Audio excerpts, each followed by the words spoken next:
താനെന്താ മാറി നിൽക്കുന്നേ? ഇനിയും എനിക്കവിടെ പിടിച്ചു നിൽക്കാനാവില്ല സച്ചേട്ടാ. അച്ഛനെ ഇത്ര സന്തോഷത്തിൽ ഞാൻ ആദ്യമായിട്ടാ കാണുന്നത്. എല്ലാവരുടെയും ഈ സന്തോഷം കാണാനാവും ഈശ്വരൻ എനിക്ക് ധൈര്യം തന്ന് എന്നെ കൊണ്ട് ഇതൊക്കെ ചെയ്യിച്ചത്. ഇന്നത്തെ ദിവസം എനിക്കും സന്ധ്യ ഡോക്ടർക്കും അത്ഭുതം നിറഞ്ഞതായിരുന്നു. ആ അത്ഭുതത്തിൽ നിന്നുകൊണ്ടാ ഇതെല്ലാം ഉണ്ടായത്. ഈ ദിവസം മുതൽ ഇനി അങ്ങോട്ട് എന്നും ഈ കുടുംബവും ഞാനും തന്നോട് കടപ്പെട്ടിരിക്കും അർച്ചന.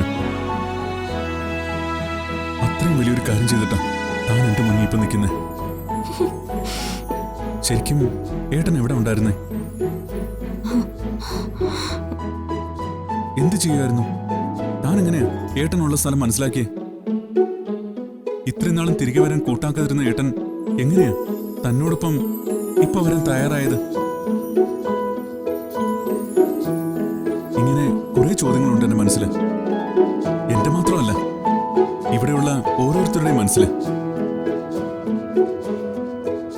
എനിക്കറിയാം സച്ചേട്ടാ, ഇപ്പോഴുള്ള ഈ സന്തോഷം കെട്ടടങ്ങി കഴിയുമ്പോ ഈ ചോദ്യങ്ങളെല്ലാം ഉയർന്നു വരും. പക്ഷെ നന്ദേട്ടൻ ഇവിടുന്ന് പോയ അന്ന് മുതൽ ഞാൻ ഇന്ന് നന്ദേട്ടനെ കാണുന്നത് വരെയുള്ള ജീവിതം ഈ വീട്ടിലുള്ള ആരും അറിയാൻ ശ്രമിക്കരുത് എന്നൊരു അപേക്ഷയുണ്ട് എനിക്ക്. കാരണം അതത്ര സുഖമുള്ള കാര്യങ്ങളല്ല. ഈ സന്തോഷത്തിൽ അതെല്ലാം എല്ലാവരും മറക്കണമെന്ന എന്റെ അഭിപ്രായം. അതിനർത്ഥം ഞാൻ ഒരിക്കലും സച്ചേട്ടനിൽ നിന്നും ഇതെല്ലാം എന്നേക്കുമായിട്ട് ഒളിച്ചു വെക്കുന്നു എന്നല്ല. പറയാം, ഞാൻ എല്ലാം പറയാം.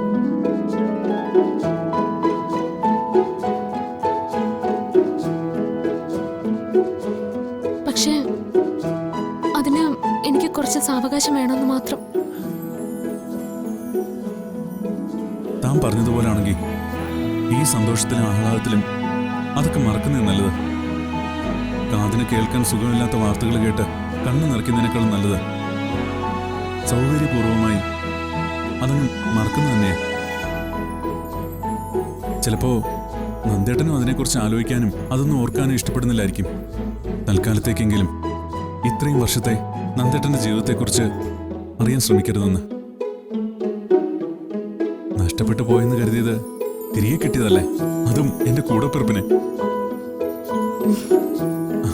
അതിന് ഞാൻ തന്നോട് എത്ര നന്ദി പറഞ്ഞാലും മതിയാവുക. ഞാൻ തിരികെ എന്ത് ചെയ്തെന്നല്ല പകരാവുക. അറിയില്ല, അതിനുള്ള അവസരങ്ങൾ വരുമ്പോഴൊക്കെ ഞാൻ പ്രത്യുപകാരം ചെയ്തോളാം. എന്തിന്? എന്റെ അനൂപേട്ടൻ സച്ചേട്ടൻ ആരാണോ അതുപോലെ തന്നെയാ എനിക്ക് നന്ദേട്ടനും. എന്റെ സഹോദരനെ ഞാൻ കണ്ടെത്തി. അതിനപ്പുറത്തേക്ക് എനിക്കൊന്നും വേണ്ട. ഞാനൊന്നും ആഗ്രഹിക്കുന്നുമില്ല. ഇന്നു മുതൽ ഈ വീട് ശരിക്കും ഒരു വീടാവുക. ഈ വീട്ടിലെ പലരുടെയും മാറ്റം സച്ചേട്ടൻ കാണാൻ പോകുന്നേ ഉള്ളൂ. ഞാൻ പറഞ്ഞത് സച്ചേട്ടന് മനസ്സിലായില്ല അല്ലേ? കാണാൻ പോകുന്ന പൂരം ഞാനായിട്ട് പറഞ്ഞ് അതിന്റെ രസവും ഭംഗിയും ഒന്നും കളയുന്നില്ല. ഇന്നു മുതൽ അങ്ങോട്ട് ഇനി പൂരമായിരിക്കും ഈ വീട്ടില്. സച്ചേട്ടൻ കണ്ടു.